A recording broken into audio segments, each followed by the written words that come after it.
I can have 20 options when I walk out the door. But if I'm not compatible with any of them, like Charles is saying, he don't want nobody to cuss, and Charles don't be cursing. You know what I'm saying? So it's like, if I'm not compatible or that person isn't compatible with those 20 people, well, those 20 people are worthless. So sit back and relax. That's scary. Melanie That's P. scary. Talk to him. Scary with Melanie P. That's scary with Melanie P.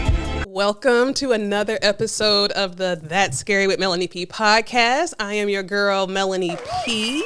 And we have a special episode today. We have a panel of distinguished Black gentlemen that are joining the show today to answer some questions along with some of your viewer questions just to help bridge the gap in the dating relationship game. We have Charles and we have Afro. Welcome. How y'all feeling? Feeling pretty good. Nice. So, we start every episode with a mental health check-in. How are you doing? How are you feeling? How's your day, week, month, year going? Charles, how is your mental health today? Mentally, I'm good. I have been having issues with sleeping over the past couple of years. So if anyone has any suggestions, I greatly appreciate Drop it. them in the comments. But other than that, though, life is good. Nice. Life. What's so good about life? Just being alive. Yes. I've had instances, some medical issues in the past, some surgeries that some people don't come back from. Wow. So, that makes you, when you're taking that long trip to the hospital and you don't know if that's going to be your last day alive, it makes you look at life a lot differently. Very, very true. Afro, how is your mental health today? Wonderful. Just wonderful. You a man of many words. Afro, is that your real name, Afro?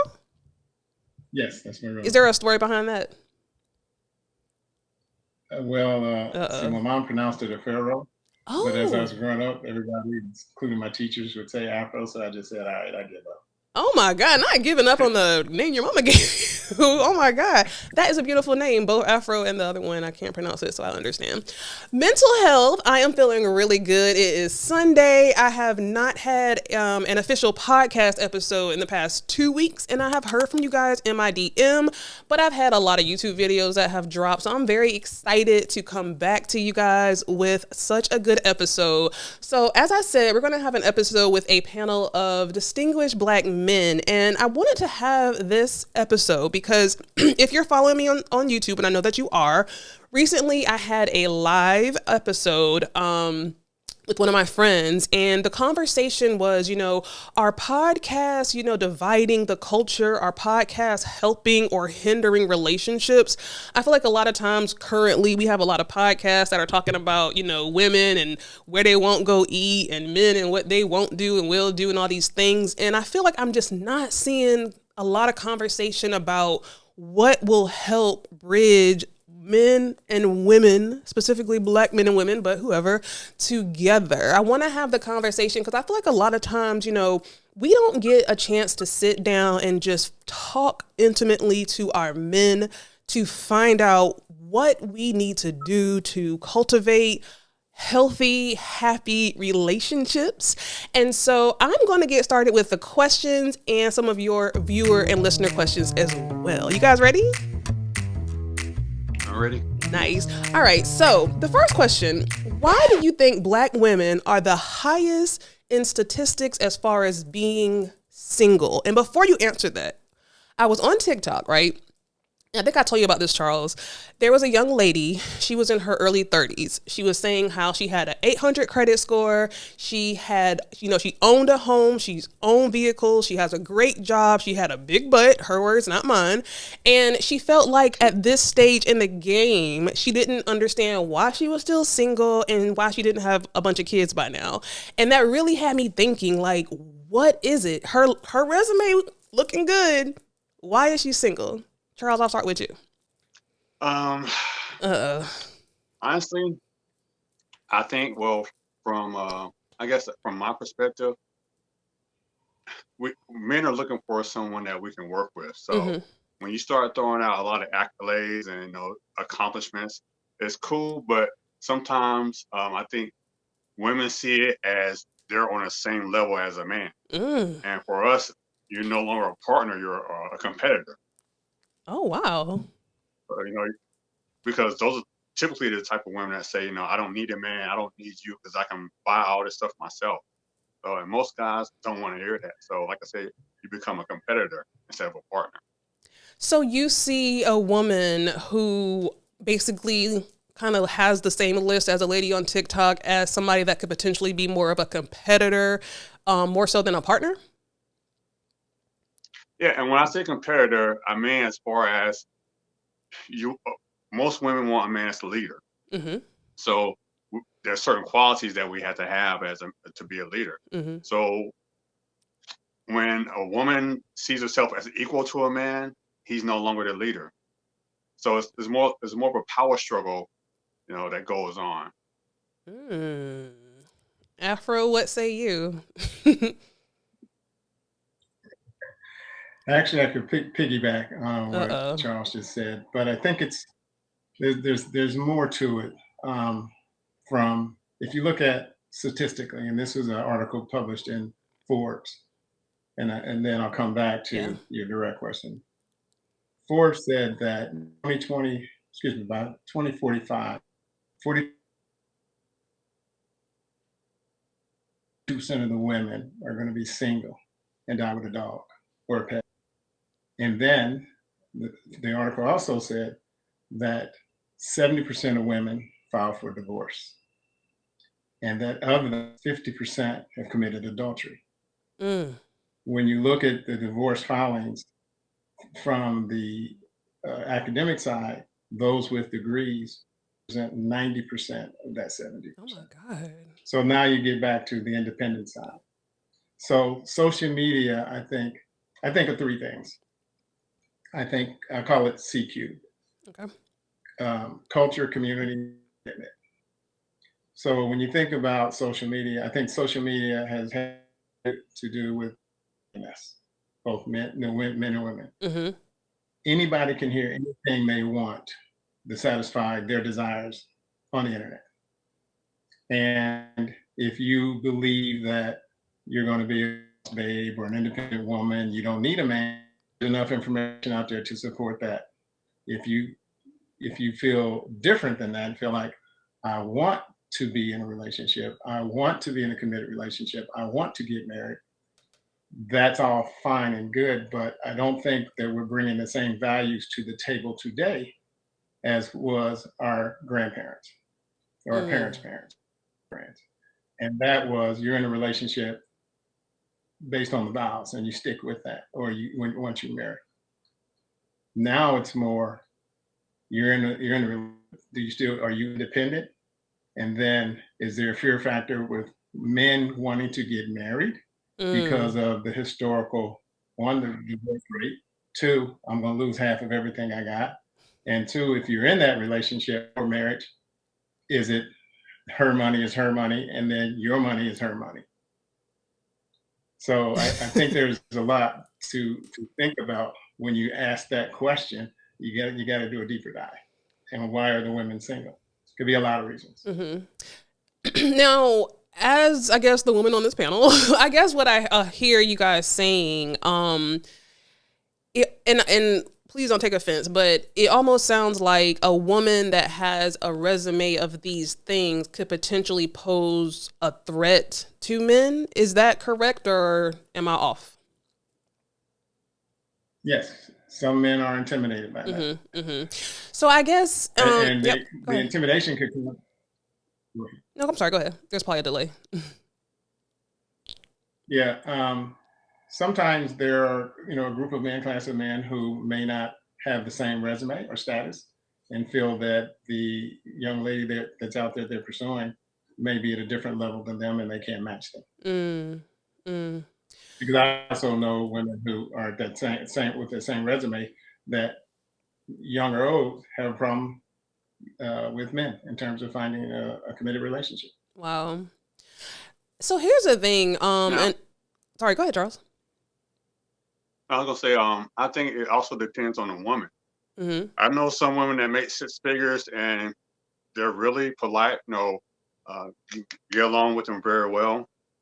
And I know some women that make more six figures and well make six figures or more, and they're used profanity. They have no respect for men.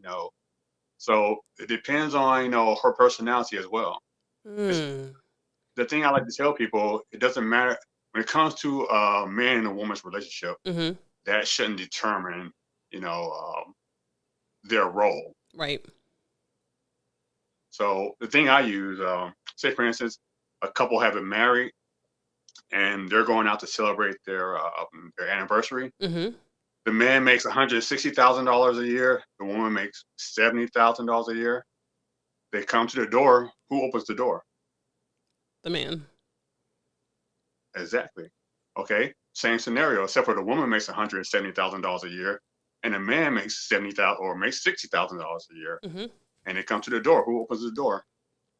The man. The man. Exactly. So the dynamic, the money doesn't change the roles in a relationship. Hmm. So I think sometimes when women have all these accolades, they try to change their roles in a relationship, and that typically doesn't work out. That is very interesting to me.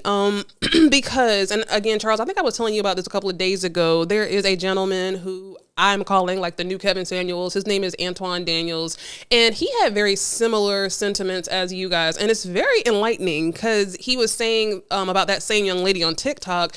I'm listening to you list your resume and all these things you have, and it, like you said, you seem more like a competitor. Than someone that he can provide and lead. And as a woman who, I guess I don't want to say I've always been independent, but I own a home, I own a car, I have a good job, all these things. I could understand how a woman, especially dating, would feel like, okay, this is going to be a positive thing because there's so many women out here who don't have anything and they want to just leech off of a man. And so they're going to lead with, okay, this is what I'm bringing to the table. But in hearing what you guys are saying, it almost sounds like that shouldn't be something that a woman should be kind of leading with. Like that's not truly a plus. Why is that? I think that, Like I said, go ahead. to me, like I said, it just seems like a man wants to lead. Hmm. Well, a good man wants to lead. Yeah. So, and if he is with a woman, that is going to be combative, then Hmm. because she has just as much as he does, then that mess up the dynamic. And I tell people all the time, the most fragile thing on this entire planet is a man's ego. There's nothing more fragile than that. I agree. So if you're going to step on that, or you're going to come close to injuring that, or whatever the case may be, then it's not going to be a positive thing. But can I ask you a question though? Why are you guys equating all this negative stuff to independent woman? Like, is that based off of experience, or is this like I guess I'm just trying to understand because the woman that you're describing, honestly, is me. You know what I'm saying? And I'm just like, is this based off of experiences that you've had? I just want the listeners, especially the women, to understand like where men are coming from because I've heard a couple of men say that. So is it based on experience? Yes. Wow. Wow. For And me, like I said, for me, I know women that make more than or make $100,000 or more a year, but there are the ones that you can get along with as a man, and then there's the ones that they're like challenging you. They're using profanity. They're saying that they don't need a man for this, or I can do this for myself. Or I remember I have one friend, and she said if I date a man, because she makes maybe like $160,000 a year. She makes good money. Yeah. But she said, if I'm dating a man, he should be able to treat me as good as I treat myself.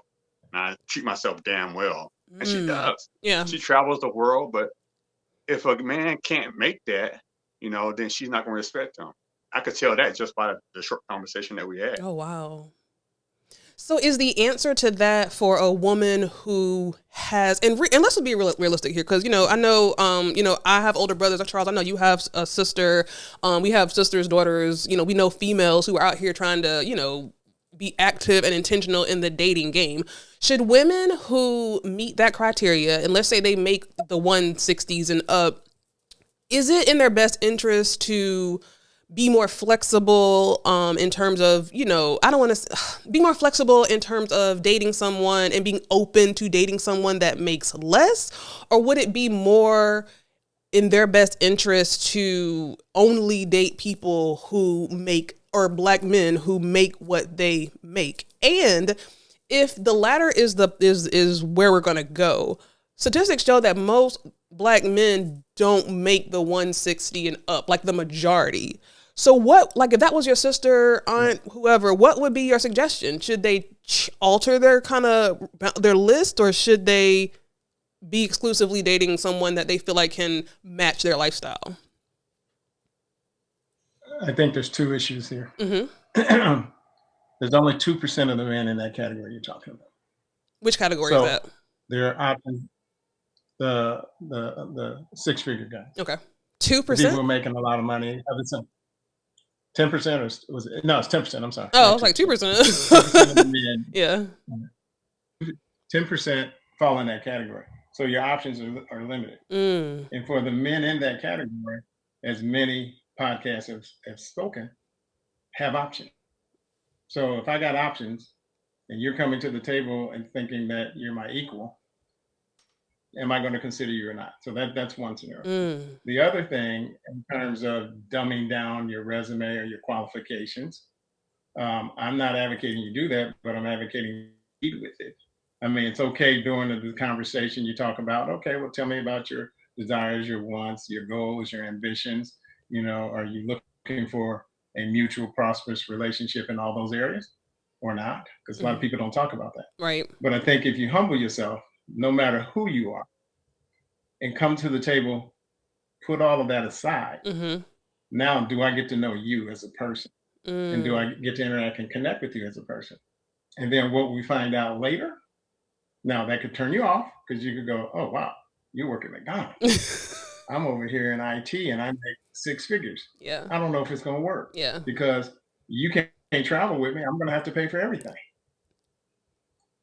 So somehow we have to come up with, I know people have standards, they have lists.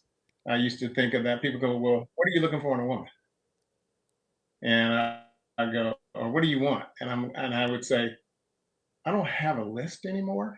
I used to. I said, yeah, there's some things that I think when I first meet the person, okay, they got to look a certain way, they got to talk a certain way. I said, if they look a certain way, I'm going to swipe left, versus right. I said, I think for me, it's the connection with the person and the individual. Yeah. And finding out that dynamic, and then whether or not I want to proceed to the next step. Yeah. So one thing I heard also, and I know we're kind of stuck on this question, but it's really good. So partner, you guys don't want a partner? As men, that's not something that you want? I want a partner. Okay. An equal partner. But that comes back to the leadership. I want a partner, but go ahead, Afro. Yeah, I was going to say, I want a partner, but I want a partner that's interested in mutually beneficial prosperity in all areas of the relationship. Got it. Whether it's financial, whether it's emotional, whether it's home.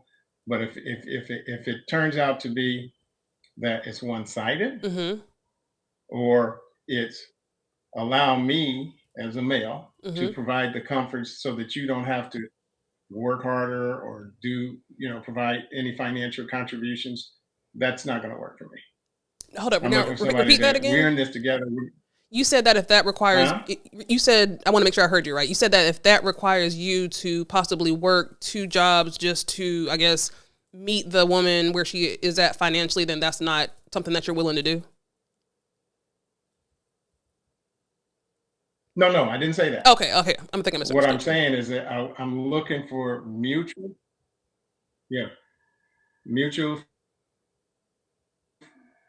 prosperity in all aspects of the relationship. it doesn't matter that you make so much and I make so much. Mm-hmm. But if we're building together, then let's build together in all areas and go forward.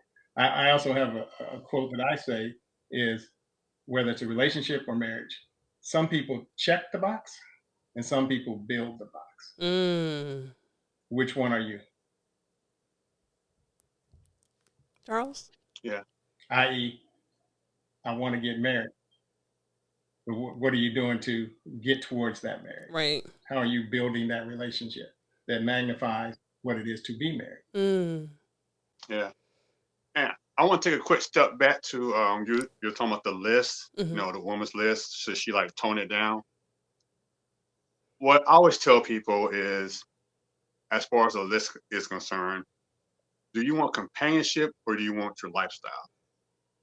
Because I see people traveling the world by themselves, and when I talk to them, behind the scenes, they're not happy. Mm. But they have this list, I want a guy to be able to travel with me and pay his own way. But when it comes to Valentine's Day, you're by yourself. So it's like, what do you want? Do you want to spend 2 weeks a year traveling with people or somebody by yourself? Or would you rather travel in the United States with somebody that you really care about, that they really care about you, and you spend those moments together? Which is more important? That's a good Lifestyle point. or companionship?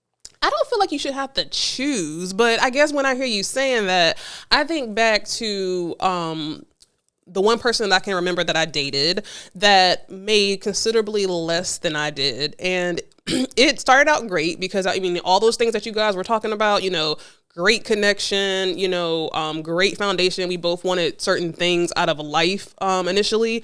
But then as the months went on and I wanted to do certain things that I always did in terms of like maybe going to certain restaurants or, I wanted to, like you said, I wanted to travel certain places and I knew that my partner could not afford it.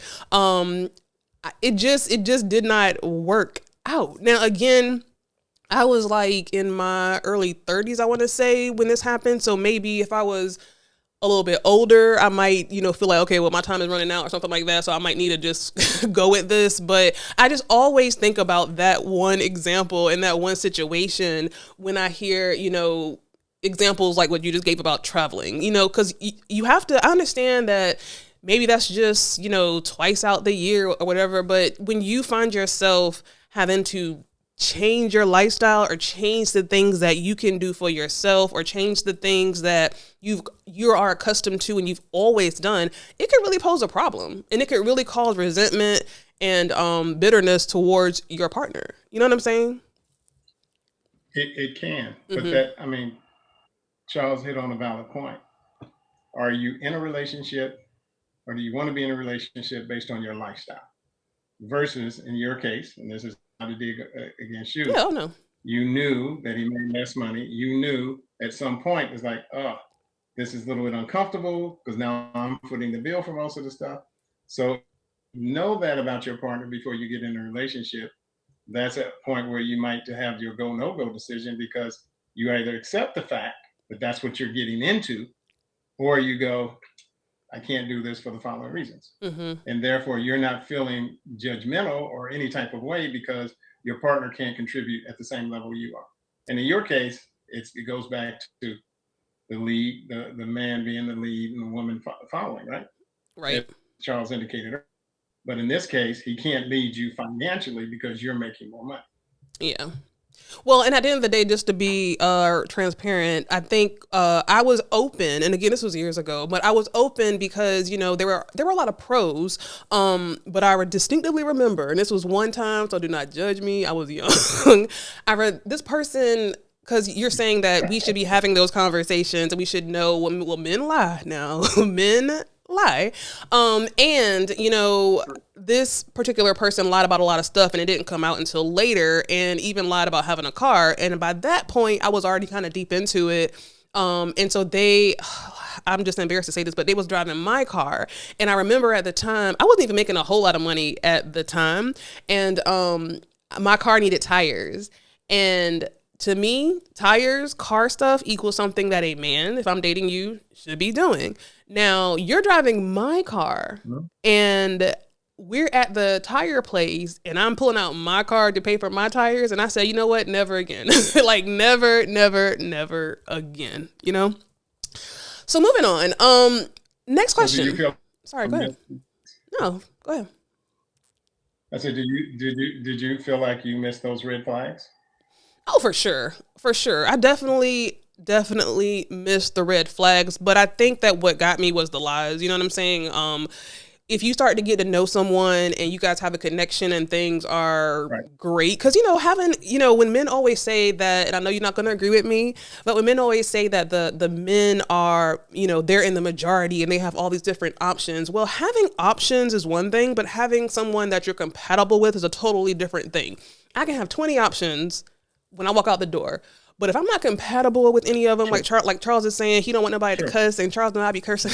You know what I'm saying? So it's like, if I'm not compatible or that person isn't compatible with those 20 people, well, those 20 people are worthless. You know what I'm saying? So compatibility and finding compatibility in a partner can be very difficult. So when you do find that, sometimes you get deep into it and then things start to come out. So I feel like that is where, I kind of got too deep into it because, and reason really why I stayed in it because of the strong compatibility, but, based on the lie. Okay, moving on. So another big topic that we discuss quite often, way too much, is the conversation of 50-50. So I had a couple of episodes ago, Coach Keish, shout out to Coach Keish on the show, and she had a clip that I posted on my social media that got interesting responses. But basically she was saying that, as a man, it is your job to be a provider, and I should never be going 50-50 with any man. What are your thoughts on this viral 50-50 conversation? Afro?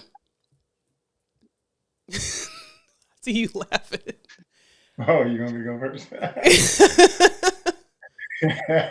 So, oh God, I'm nervous now. That's an interesting topic. I know there's a lot of controversy on that topic. I have been in situations and relationships where it was 50-50. Mm-hmm. It came down to if my partner and I were equal. Actually, in one of my marriages, she made more money than I did, and it was still 50-50. Got it. So things changed when she made more money, but I still contributed 50-50. But I've also experienced, and know other people have experienced relationships where it hasn't been 50-50, and people do it on a percentage basis. And I agree with that philosophy as well. Mm-hmm. The 50-50 thing has exploded recently because of going back to the first question or a couple questions on a woman's independence. Got a resume a mile long. I'm making $200K a year. Okay. Then you come together with at the same level. What's wrong with 50-50? Or in another situation, it's they may be making $200K a year. I'm making $200K a year, and I make enough to pay all the bills. Their money is their money, and maybe they contribute some to what we're doing. And that's why I said mutually benefit in my previous statement. Goals but they keep their money. Their money's their money, but then my money's their money too. So there's that dynamic going on. And then the divide is have the pros and cons. Does it make sense?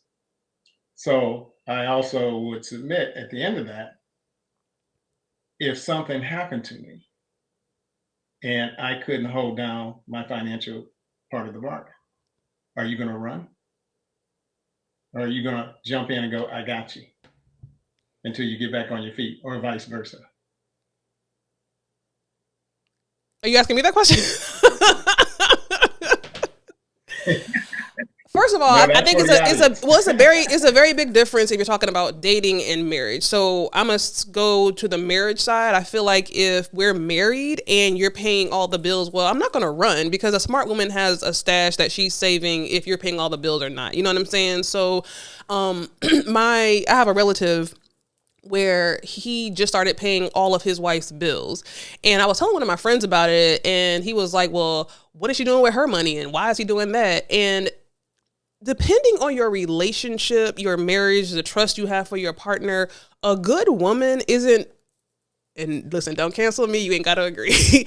But a good woman, a smart woman is not going to just sit on her ass and not do anything, in my opinion. So to me, I think the disconnect in marriage specifically is when if your husband is paying 100%, then your money should be doing something for the family as well. I'm specifically talking about bills and kind of lifestyle. So I think that it gets a bad rap because, again, social media is becoming very toxic, and you have all these women who are like, soft life, I'm gonna just sit up, go get my nails done, go get my hair done, and just let you work. And that's great. And I don't, I love that, the thought of that, right?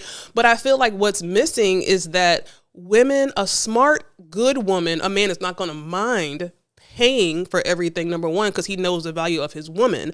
But then also a smart woman is not going to just sit there and let her money be idle. The money's going to be working for the family, in my opinion. Charles, I'm sorry, I skipped you. Right. I mean, I agree. But the one of the questions that I always ask is, why do so many people feel like when a man and woman get together that a man should make his life harder to make her life easier? I mean, being a man, I don't particularly like that idea. You know, like I should work extra hard and take this extra stress. You're supposed to be my partner. You're supposed to be my helpmate. But I'm taking care of you just like I would take care of a child. I mean, I hate to say it like that, but that's kind of like what it boils down to. A child? So if you want me to go to work, if you want me to go to work 40, 50 hours a week, then take care of your car, do all the repairs around the house. Then, of course, you know, I got to romance you and all that stuff, which, you know, me personally, I don't mind doing a lot of that stuff if I really care for you. But to have that expectation on top of all that stuff, you know, work and car and all that stuff. I mean, I put up a post. What do women want men to do, or how can they help them? And some women put like, this one woman put their inspection on her car. She doesn't want to take the car to get inspected herself. Right. She would rather a man do it. Right. I mean, all you gotta do is drive the car to the inspection place and get it inspected. It's not a difficult task. So my thing is, like I said, you know, why is it that so many people believe that, you know, a man should take on all the responsibility just to make her life easier? Are you serious? Are you being serious? What? You talking about a car inspection? If I have a man, why would I be taking my car to get it inspected? I'm saying that's an easy task to do. Like I said, the man's working 40, 50 hours a week. And on top of that, he's got to do all the maintenance for the vehicles. He's got to take care of the yard because most women don't want to do yard work. He's got to do all the repairs around the house. The list adds up. You think the woman is just sitting there watching him do that, though? Like, I mean, she has a list, too. Okay. So I feel like, you know, you talk about being a partner and talking about being, you know, mutual and all these things, but I feel like this is the lie. I feel like that a lot of men tell themselves, like, they don't get nothing out of this. Like, they don't get nothing out of this. Like, there's a reason why it says happy wife, happy life. You know what I'm saying? So when it comes to vehicle, and this is my opinion, I keep saying that because I know how people are, but I just truly feel like when it comes to anything dealing with the car or dealing with anything like that, if I'm sleeping with a man every night, why am I taking my car to get it inspected? Like, you know what I'm saying? It is an easy task. So just like it's an easy task to go to the grocery store or to make dinner or to, you know, watch these children. I mean, come on, we have our roles here. I definitely believe in traditional roles. And to me, traditionally, those are things that a man should do. And if you can't kind of pick and choose, you know, what things biblically or whatever that, you know, you want to honor, because honestly, a man is supposed to be the provider. A man is supposed to be the lead. So it's not that outlandish for a woman to have an expectation for a man to, you know, be the full provider, you know, be like children, men and women, when they get married, a lot of times they have children. In a perfect world, it is best for that woman to maybe, you know, stay home with that child for a year in a perfect world. And so if that was your case, and this is hypothetical, but in what you just said, Charles, you know, I love you, what you just said, if you were married and you had children and let's just say a child, and let's say that your wife, who you love because you're married to said, you know what, we have this child.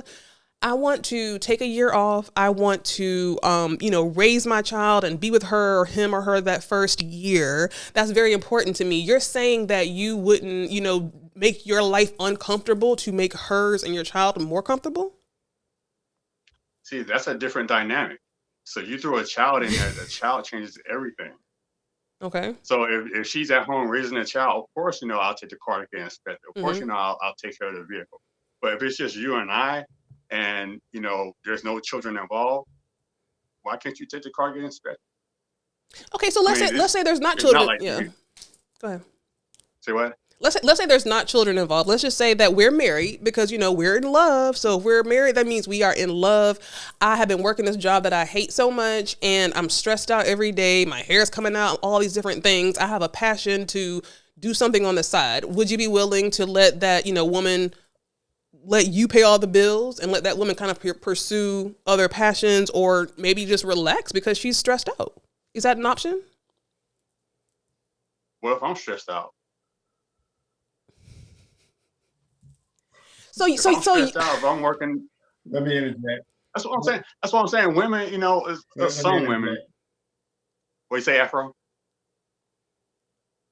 I said, let me interject. Uh-oh. I understand. But that's what I'm saying. Like, go ahead. But I think it's also along the lines of, is it a man's responsibility to provide and be the provider and take care of the home and do all the things that the traditional definition of a man? I believe so. However, if my lady is stressed out and she decides I want to take time off work or I need a break, I need to do something different, talk to me about it. Don't take it for granted that I got you. Financially, but it starts cutting when you decide you're just going to take off and we haven't talked about it. And I like to plan, go, look, I get it that you're stressed out. Let's plan. Let's make sure we have some money stacked up. So then you can then go do this thing you want to do and the bills can still be covered. Right. But if you pull the rug from under me and now we got financial damage here, we didn't talk about that. And so that means that you have a attitude of control, doing what you want to do, and you don't care about the results or impact to the family. Got it. And I think I kind of skipped ahead because the the real question was, what's causing the divide in Black relationships? And I mean, 50-50, I feel like is because here's the thing, because of these stupid conversations and these stupid, here's the thing. Before social media, I don't think that it would have been such a big conversation about a man need to pay for all the bills. And so what are the things that are dividing these Black relationships? And for example, conversations and expectations of 50-50 could be an example. Are there any other examples that you can think of? I mean, I think, a lot of people are on this, go ahead, Afro. He got a little bit of delay. Yeah. I think that, 50-50 is just not monetary. 50-50 could be everything in the house. Mm-hmm. It could be your home. How do you run your house? How do you clean? Who agrees to do this? Washing clothes, food, prepping food, grocery shopping. So, I mean, I saw a video the other day where a lady basically said she makes her money. Her guy was going to move in with her. He agreed to pay 50% of the bills, and she said, absolutely not. He has to pay 100% of the bills. The arguments were, why would you not take a man that you're paying 100% of your bills anyway, split the bills with you? All of a sudden, you got to pay all of your bills. So I think it's the perceptions and the attitudes of certain individuals that are listening to the feeds of all these podcasts on whether or not you should be 50-50, whether or not you should draw a line in the sand of, oh, you should know in 6 months if I'm marriage material and then marry me. And then those pressures are then levied into that relationship. And it's like the person's being held hostage. You think it takes longer than 6 months to know if you want to marry somebody? I think 6 months, and that's the latest trend going on. I think 6 months will give you an indication. but I don't know you. That's the honeymoon phase. Mm-hmm. I need to see a little bit more about you. What are your money management skills? What are your dreams, desires, and goals? How do we handle this type of delicate situation in our marriage? If we don't have shared dreams, shared goals, shared, like I said, everything is a mutual prospering relationship for me, then I have some concerns. Right. I have a question for you, Charles. Been there, done that, got 2 t-shirts. I have a question for you, Charles, because this, actually someone asked me this and it really had me thinking. So I know that, you have your own home. You are, living great over there, right?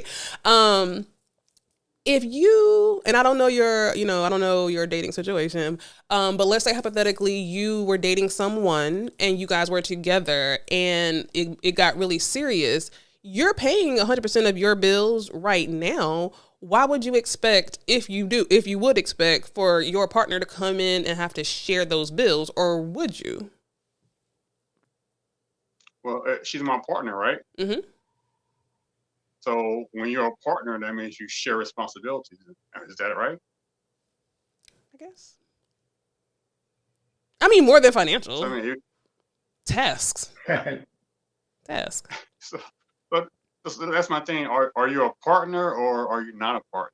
I'm definitely going to be a partner, or that person would definitely be a partner, because I'm helping you, like, go to the grocery store. I'm getting the mail. You know what I'm saying? I'm cooking dinner or whatever the case might be. Those are shared responsibilities. You were already paying your bills before you met me. And that kind of goes back to what Afro was saying, as far as, if the guy moves in, instead of you paying all your bills, you split 50-50. That's kind of the same thing. But to answer your question, personally, Mm-hmm. if a woman was to move in with me, I would feel more appreciated if she did help out with just the minor bills. I would feel more appreciated then. Right. And that's important as well. I don't want to feel like somebody's just taking advantage of me financially because I can. Right. That makes sense. So I think that's a big part that people are missing. Sometimes we just want to feel appreciated for what we do. Right. Right. Okay, so moving on, marriage. And I heard you say, Afro, that you've been there, had a t-shirt, been there maybe a couple of times, got a couple of t-shirts, if I'm hearing that correctly. Jesus, twice. Okay. Are Black men still getting married? Do they still yearn to get married? Are there benefits to getting married? And I ask that question because I've heard a few Black men say, why would I want to get married? What am I going to get out of it? Talk to me. I believe there's still a desire amongst the Black male community to be married, to be in a committed relationship in that regard. I think there's a huge fear because marriage is a contract, right? And because of the damage that has been done, because the contract is, now if we get divorced, I get half and then some. So once you try to get out those marriages, and in my case, both times, financially devastating. Jesus. Right? And so then the question comes in, oh, well, next time get a prenup, right? Oh, well, I don't want to sign a prenup. Don't you love me? Right? So for me, I believe in the institution of marriage and would love to get married. But my partner we have to be aligned. We have to be on the same page in all aspects of the relationship. Not just one side. Like you said, the woman who, well, I want to be a soft woman. I want to be there to be able to take care of the home and provide. And their money's their money and your money's their money. So you fund everything above and beyond that contribution. And if it was on a percentage basis and they were only contributing 30% to the bill, 60%, whatever that number is, then that's all they're obligated to do. But if I need a deck renovation, or we want to put a jacuzzi out there, or I need a patio, where's that money coming from? Or if we want to take a vacation to Belize, who's paying for it? Are you contributing to that? Or is it all you're sitting there waiting for your partner? Good woman's going to contribute, I think. That's good woman's going to contribute. It's not 50-50. Yeah. I think, I feel like the thing about it is like the bills, you know? What'd you say? I said in define good. You said divine bills? Is that what you said? No, define the word good. Oh, good. You said a good I mean, woman. good. A good woman is gonna speak to your soul. You know what I'm saying? A good woman. I mean, a good woman is not like, for me personally. If I was in a situation where my man was paying 100% of everything, and also, handling those manly things that that you want your man to handle, then I'm gonna make sure that the money that I have is going to be. Here's the thing. I always say that marriages, relationships should be run like businesses, right? So if you're paying all of the bills, then my money should be also working towards, working for us, whether that's investments, whether that's, properties, whether that is, whatever. This is a business, and I want this business to thrive. Right. And so if you're paying for everything and giving me a comfortable, and here's the thing, peace. If you're giving me peace, I'm going to give you any and everything and more, and make sure that this business, AKA this marriage, is ran perfectly. You know what I'm saying? So at the end of the day, it is twofold. Charles? Let me finish. Oh, sorry. Go ahead. Let me finish on just one closing statement. Yeah. It goes back to are you checking the box or are you building the box? I believe my experiences have led me to believe that when people have a desire to get married, it's based on a timeline, clock is running out, or they just have this idea of being married because they're tired of being single. It could be they've always dreamed of it all their life. But I always ask the question, why do you want to marry me? What do you see? What does that mean to you versus checking the box? Did you ask those questions both times? I didn't. I was much younger, but now it's a different story. Would you get married again? Yeah. Got it. Charles?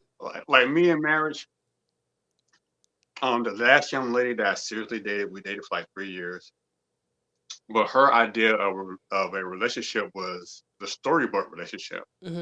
Like she's always happy, everything goes well and blah, blah, blah. But that's not reality. So, and you have a lot of people watching the Real Housewives and the Kardashians, and they're buying into this dream that like you said, happy wife, happy life. Like she should have everything that she wants, and that's just not the reality. I mean, even women, if you think about it, honestly, look at all these celebrities. They have millions of dollars. They're still getting divorced. So, you have this dream about having all this money and everything. Does that really matter? Does the money, when it comes down to it, does the money really matter? Of course the money matters. You got to have money to live. And the more money you have, the better of a life you live. But look at all the celebrities that are getting divorced. They have millions of dollars and they're still unhappy. I don't know.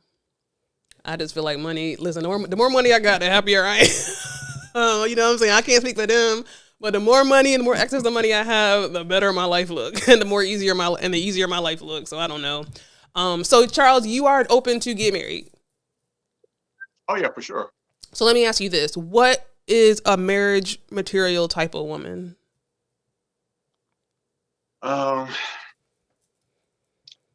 last young lady that I dated seriously, she was a helpmate. Like she had things that she wanted to have her done to her house. She wanted to put some light fixtures, some outlets, some painting, all that kind of stuff. I told her, I can do all that, but would you mind helping me? And she said no, she wouldn't mind helping me at all. And in fact, every time I was over her house, working on her house, she helped me with everything. No, it might not have been much. Like she might just went to the circuit box and turned the power off on a certain part of the house so I can rewire something. But she was willing to help me. Right. And when we had disagreements, it wasn't no fussing or anything like that. We were calm. So I appreciated that. Yeah. So just calm and somebody that'll help you. That's all you need for a marriage. A marriage partner. And some other things, I mean, I'm not a homebody. So when a woman tells me, she likes to sit at home, I'm automatically like, yeah, that's not gonna work for me. Because I tried that, Right. and if I have to get out the house at least 2 hours out the day. That's just how I am. Wow. That's So, interesting. and that comes back to lifestyle and compatibility. Correct. Is my life, as far as like the way I conduct my life, how close a line is that to hers? Right. Right. She can't curse. She cannot curse, can she? Well, I mean, it's like this. I want somebody that, okay, we're supposed to be a reflection of each other, right? Mm-hmm. So if I'm not cursing and getting drunk and all this kind of crazy stuff, why would I want somebody that does it? But what if your wife is a cursor? Like I mean, come on now. Now you just said that wife. you said, "Oh my God," because she won't be my wife. curses. Yeah. I I mean, and then you think you throw kids into that dynamic, or when she's around my family. Like I said, she's supposed to be a representation of me, and I of her. Now, are you talking about So what if cursing she like a doesn't sailor curse or and I'm like cursing just like a sailor? so curse words are fine, just not like a sailor. I just prefer. I mean, I do curse every once in a while, but it's not like it's a regular thing that I do. Because especially when you're having a disagreement, because when you start using profanity, that escalates Intensifies the it, disagreement. yeah. That Right. escalates the argument. Afro, what is your marriage type for number 3? So mine's more along the lines of being trustworthy, honest, being honorable, do what you say you're going to do, honor your commitments. Don't take me for granted. Be flexible. Flexible means that if we have a disagreement, so I'm reading a book actually about this book, and I've been blessing people with. So this book is called Fight Right. It's how successful couples turn conflict into connection. I need that book. Because many people get into, you heard of that book? No, I said I need that book. Yeah, many people get into, I can send you the information. Yeah. Many people get into relationships and marriage and don't know how to communicate, and then they lock up and they freeze. I'm more sit down, let's talk about it. I mean, in my relationships, I would have an hour session on Saturdays where you come to the table, no holds barred, nothing punitive. But if you come with a problem, come with a solution. Jesus. And if not, there's one. Let's talk about it and let's agree. Let's map it out. Okay, this is our issue. How do we fix it? And it could be as simple as chores around the house. All right, who's going to do what day, and how does it get done, and what does complete? Let's map it out. Let's work on it. So, and then you get to the financial aspect. What does that mean? When I'm dating you, you want to marry me now. How are we going to, what is our dream or our vision for how finances will be handled going forward? What are your career goals and objectives? Are you going to just all of a sudden, in my first 2 marriages, after we got married, they wanted to be a kept woman, quit work. Oh, wow. Like, whoa, we bought a house based on 2 incomes. Right. So it's, don't go, that's why I say, why do you want to marry? Right. Let's talk about that. Right. And if you got some inkling of what you want to do that you don't, okay, then you need to let me know up front, because that could be problematic. Can I ask you a question? What is your zodiac sign, Afro? And now, Pisces. Go ahead. Why you say You're literally saying, I mean, it's scary because you're literally saying the exact words that I was saying to my partner this morning about, let's find solutions. And so it's just very interesting. But go ahead.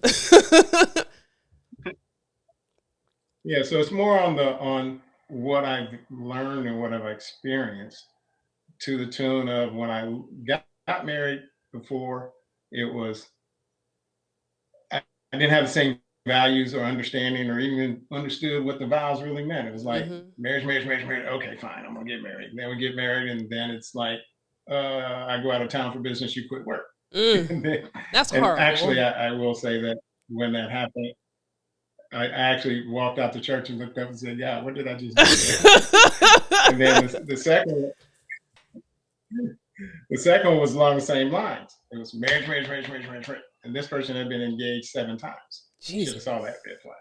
Oh Um, God. and again, they were making way more money than I was making. And then I started. They knew I wanted to start a business. Mm-hmm. I did. And before the end on my first check, they said, "I'm retiring." Jesus. I'm like, That is so "Where's the money coming scary. from?" They had, but we were day traders too, so we made money in the stock market. Right. Right. And so she was good at that, but there was a gap in communications and a bunch of other things. Mm-hmm. And then her money became her money, and my money had to take money out the business to pay the household bills. Jesus. And I said, I'm trying to grow the business. Now I grew it. I mean, it was $1 million a year business, but whew. And Right. so and in first case, I had filed bankruptcy. Jesus. They wouldn't pay any of the bills. Second case, all over again. Wow. At this point, I'm like, I can't do that again. Wow. That's true. I mean, when I look at marriage now, I need to understand why, and I need to understand your character, what you bring, what is your value, and what is your purpose. Wow. It's Okay. not just I want to get married because we had 6 months of fun. Right. Right. So I want to get to this question because this is a big question, big question about women and masculinity and black men going to white men and going outside of black women. Okay, so there is a stigma that black men are turning to white women or other races because black women are too aggressive, too masculine, or are nags. Is there any truth to this? And if there is truth to this, talk to me about masculine women. Like, what is that about? Lord Jesus. Charles, I'll let you go. I have something to say, but I'll let you go. Well, I'll say that men have largely contributed to that issue. A lot of men have been deceitful in dating, so a lot of women are scarred from that. They have a lot of emotional trauma, so they have had to take care of themselves, both financially, emotionally, and that does give you a lot of masculine traits, but it's not entirely their fault. I mean, it's mostly the man's fault. Right. What some of us have done to them when they were younger. Good answer. So I mean, we all know about the cheating and all this stuff, and on the flip side of that, sometimes the women just decide to make the wrong choice. They want to date the bad boy. The bad boy left them with 10 kids. Now they have to adapt this certain personality, this certain characteristic in order to deal with that decision that she made. Right. Afro, I know you got a lot to say about this one. Then you must have had a masculine woman in one of those marriages. So, the sad part is the men, both sexes have cheated on each other. I mean, statistically, the Forbes report says 50% of the women of the 70% who filed for divorce have committed adultery. Men, yes, historically, we caused a lot of problems. But remember, I said I got three C's. One of them is culture. Our culture has changed over the years. As I said, we're not like our great grandparents were in terms of relationships and sticking through it, working through it no matter what. I mean, they were more humble than we are. And I think at this age, a lot of women are more independent. But the other piece of that is other cultures groomed to be the wife, to take care of the home, to do the things that we as black men now have challenges with our black sisters.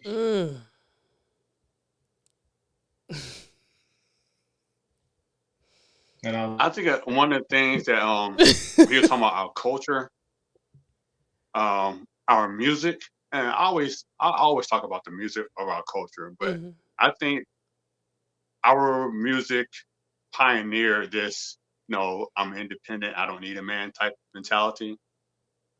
And so, being that's the case, I mean, you have one type of music saying, men mistreating women. Mm-hmm. Then, that gets into the culture. And um, then you have the other side where, women are saying, I don't need a man. So those two dynamics, it creates, just a catastrophic relationship between men and women.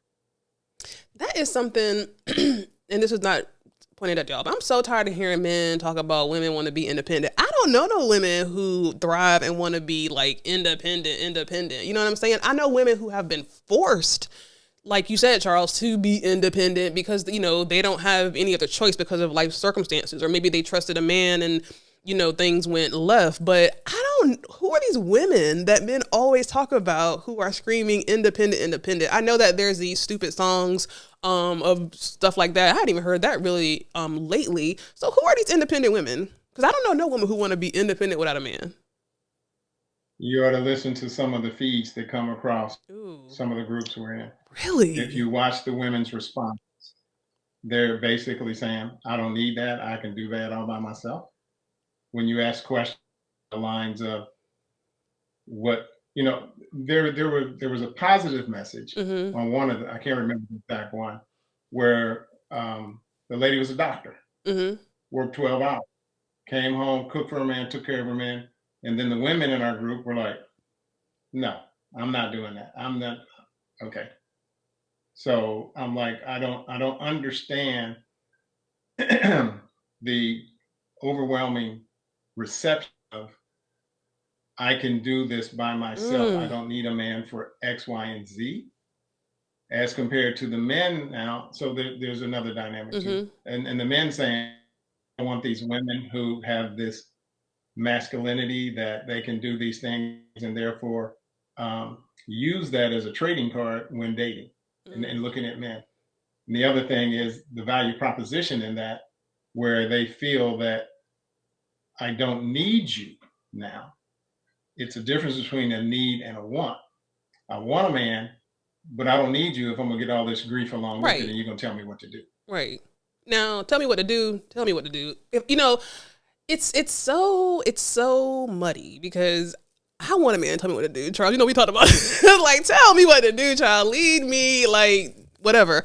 But are you? So I agree with that. I might not need a man, but I want a man. So are you saying that's a bad thing or a good thing? Depends on how they present it. I mean, if it's I'm going to find my rules or my list or my preferences, and if I don't get that, then fine, I'm okay by myself. Okay. Versus flexibility. I don't have a 6-figure man. I got a $90,000 man. I don't have a man that knows how to do on the house, but wants to get that done.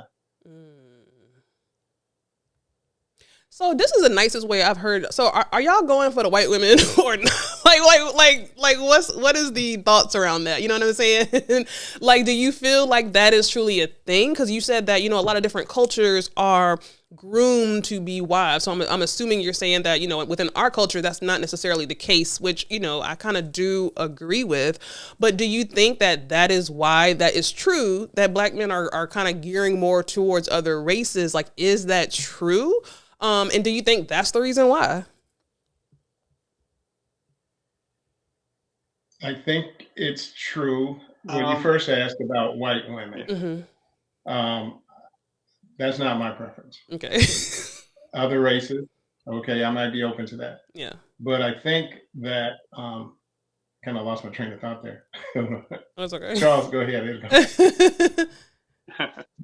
Well, I think when it comes to dating other races, what a lot of black men fail to understand, that a lot of black women have been traumatized by previous relationships. So we have to be patient. If, like the young lady I dated, I had to be patient with her. I remember one time, I stayed over her house. I had to turn my phone off because I didn't have my charger. So, when I got in the car the following morning, she had apparently called me while my phone was off. So when I turned my phone on, the phone rang, I answered it, and she was like, well, your phone was off. I don't trust you. Oh my God. My thing was like, I ain't done nothing wrong. Right. So if you're not going to trust me, you're not going to trust me. But I understood that trauma that she had experienced. Right. So I didn't address like the issues that she had with trusting me. I'm like, look, I'm not doing anything wrong. I know I'm not doing anything wrong. You have to know. You have to realize that.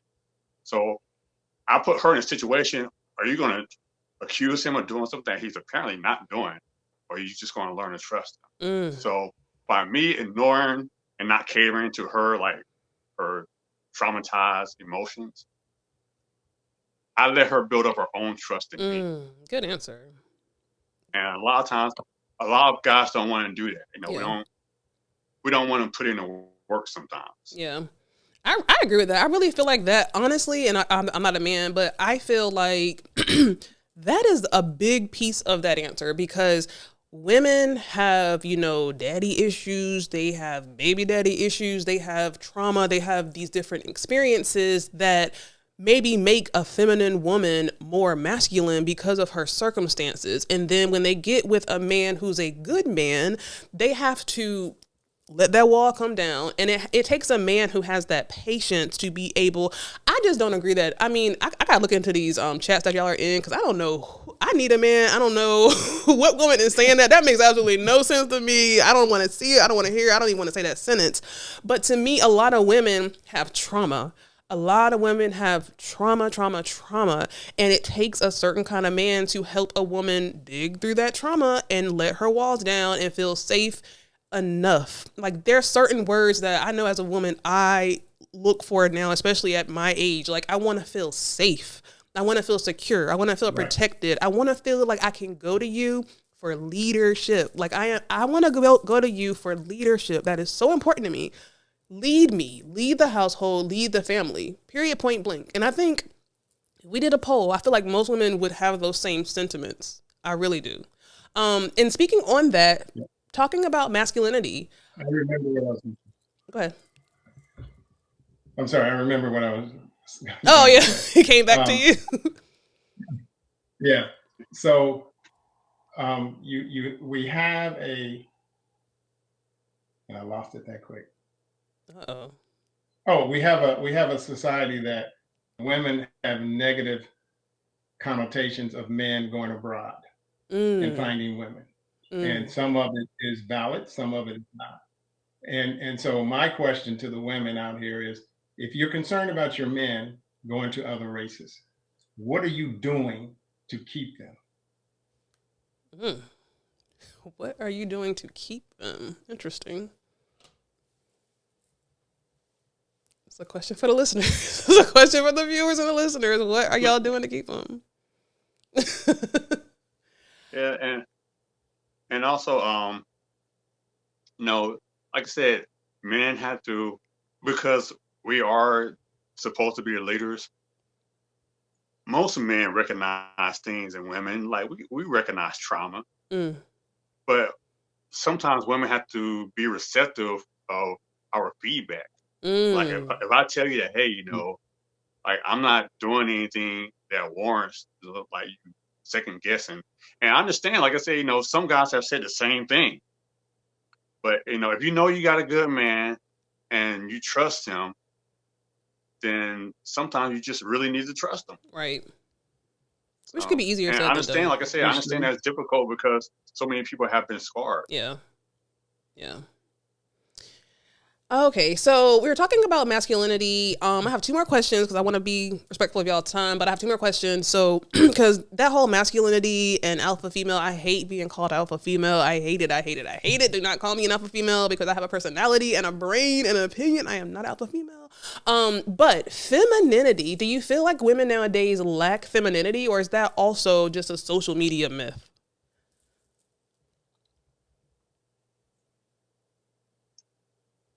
I think women want to be feminine, but going back to your previous question, you know, where are these women that, you know, are happy being alone or whatever the case may be? Part of the mask of today's society for a lot of women, even though they don't want to admit it, they put on this outer shell, they put on this mask that, you know, that they're tough, their heart. They don't need anything, Mm-hmm. but behind doors, they're crying. Like Right. on Valentine's Day and certain holidays, I would text some of my single female Oh my friends, just God. check on them, see how they're doing. And they're like, "Oh, I really appreciate it. I was feeling kind of down or whatever." So, and during the conversation, I can tell, their softness. I can tell that feminine energy is coming out. But when they're out there in the world, when they're on Facebook, they're like, "Oh, I got this going All on, and set. blah blah blah." So sometimes it's just a mask, Yeah. and you just have to recognize it and look beyond it. Yeah, that's immediately what I thought of when you were saying that, people in the chat saying that, because that can't be true. Like, I really feel like that's something somebody would say to sound cool or to make it sound like, I don't know. I just find that hard to believe. I find that very hard to believe. But as far as femininity, what are your thoughts on that, Afro? I believe that there's a lot of femininity out there. I believe most women, in a general sense, feminine. But I also agree that when you go back to their child or how they were raised, and then experiences in relationships, sometimes they become hard, and then they suit up in that alpha role or that masculine role, and then it's like you can't help them no matter what. Even if you try, well, let me do this way, let me do, nope, nope, nope, I got it. Okay, fine. And Wow. so, and having experienced that, it was a situation where a friend of mine that I was dating at the time was trying to redo her house and new floors and all that. We have similar stories.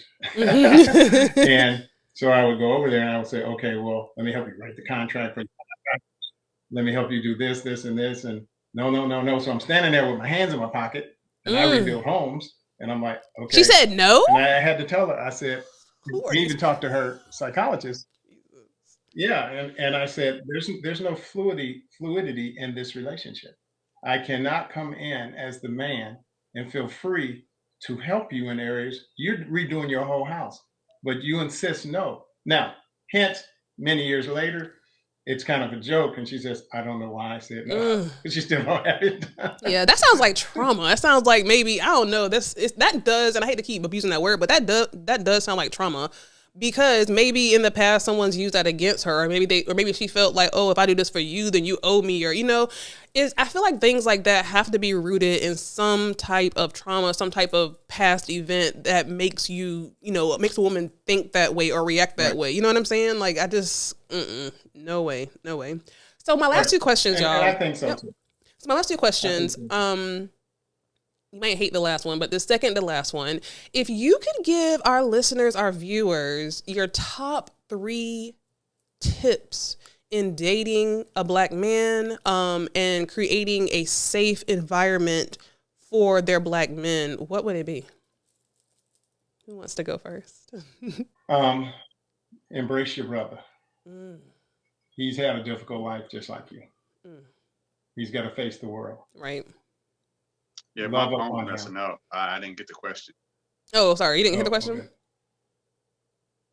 Are you back with us? Uh-oh. All right, I'll continue. Like I said, love on your brother. Okay. Men need affection, appreciation, just like a woman does. Lift him up. Have his back. Don't be the rock on it. When he's pushing uphill, don't be trying to push the boulder downhill. Jesus. And let him be his authentic self, as long as he's leading properly. And if he's, listening, if God is at the hierarchy of the protocol in the house and he's following that, then trust that he's following the right direction. And it's not independent thinking per se. But now if he's leading that appears to be not following, then you might have to question his beliefs. Right. Like for me personally, the number one thing I'm having difficulty with is, and it's kind of understandable. Let's get to know each other. I meet women, and by the third conversation, oh, when can I come and see you at your house, or this or that? Oh wow. And I'm 47 now, so I'm like, look, I've been through the let's meet and sleep together and all that. I've been through all that in my younger years. So now, Yeah. for me, it's like let's actually talk and get to know each other and hang out to see we even like being around each other. Wait, so after Um, they can't come to your house? not for a while. I mean, not until I get to know them. Oh wow. Before, when I was younger, yeah. Well, I don't mean for But now it's sex. I like, just I mean want to get to know like, you. that's interesting. That seems normal to me. Yeah. I mean, it's more likely like if it's just me and her just here, if I'm not having a get together or something like that, Mm-hmm. if it's just the both of us, then there's a chance that something is going to happen. So for me, I leave the intimacy out. I try to leave the intimacy out of it for a good little minute to see, you know, do we enjoy being around each other? Do we enjoy spending time with each other? Those are type of things that are more valuable to me now than how good is she in bed. So for me, that'll be the top thing. Right. So don't be thirsty and in a rush. So exactly, and I respect the woman more if she does have a little more restraint. Wow. Um, That is very interesting. I wasn't expecting that. You don't have to be physical if you're if you have your woman at your house. Like if y'all dating, I mean, I don't want to say a good woman, but a lot of women are not gonna. Well, I don't know. I can't say that because I'm not a man, but I would assume that a lot of women wouldn't just be ready to jump your bones after, a couple of dates. Maybe I don't know. Maybe I don't know. That's crazy. Yeah, you'd be surprised. Jesus. And I understand. Go ahead, Afro. No, I was just laughing at her surprise that happens.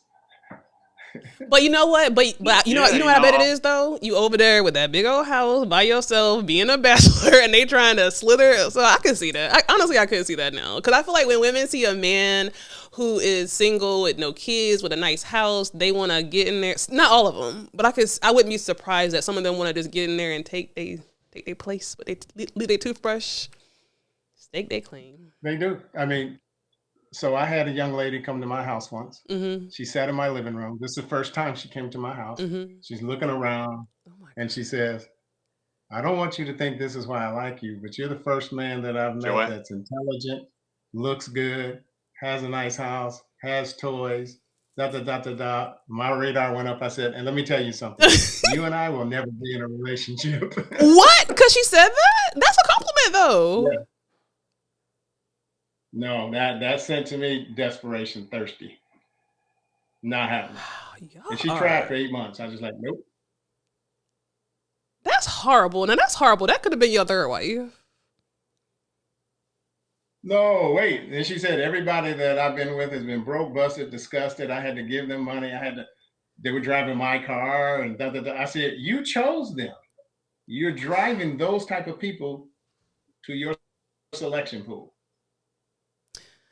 That's a bit much. I don't know. That's a bit much. I mean, I feel now again, if that happened once, I could understand that. But if she's saying like everyone that she has been with has been like that, then I guess that would be a red flag. But it could just be the luck of the draw.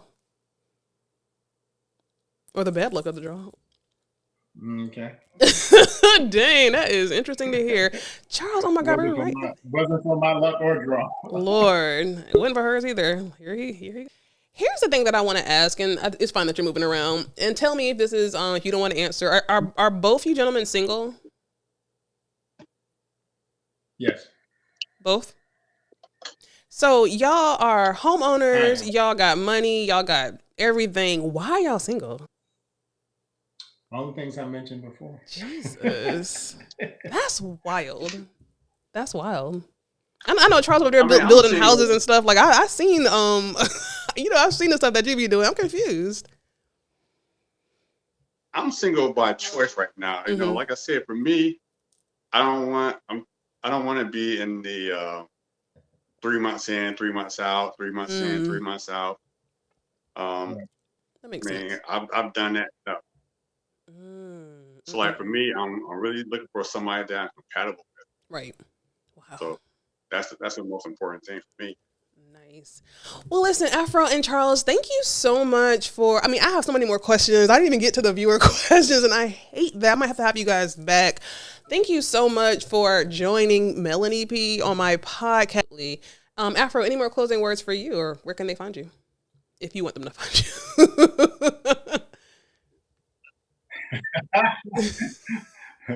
So first of all, thank you for having me.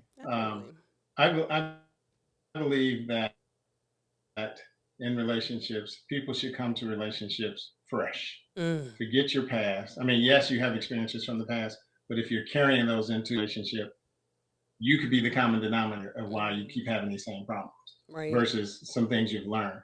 Use those as tools to improve upon yourself and going forward. So if everybody comes together fresh, starting fresh, and that's your operating point going forward, I think you might have a much more successful connection. I'm sorry, I got to stop you right there, because that lady who came to your house and said that comment was starting fresh, and you told her y'all not gonna be together. So I have a very discerning spirit. All right, guys. Thank you so much. It wasn't saying yes. Thank you guys so much for coming to another episode of the That's Scary with Melanie P podcast. Make sure you are subscribed to the channel, and we will see you next week.